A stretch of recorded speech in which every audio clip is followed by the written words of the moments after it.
ولما وصل كانت الأفعى لفة حوالين رقبة الغراب، والغراب بمنقاره بيعض في رقبة الأفعى، وكانت الخناقة جامدة قوي، لكن كان باين ان التعبان هو اللي هيفوز. الأمير معجبهوش الكلام ده، وراح بسرعة مسك السيف وضرب التعبان ووقعه على الأرض وموته في لحظة واحدة.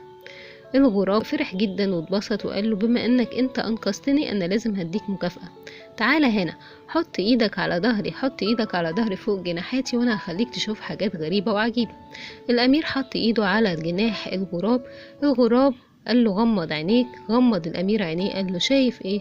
قال له انا شايف 7 جبال و7 وديان و7 بحيرات. قال له تمام. شايف ايه كمان؟ قال له انا شايف بيت جميل مبني على جبل. قال له تمام. قال له شايف ايه كمان؟ قال له شايف هناك واحدة كده، شايف غرابة. قال له برافو، الغرابة دي اختي، روح عندها وهي هتستضيفك استضافة كويسة.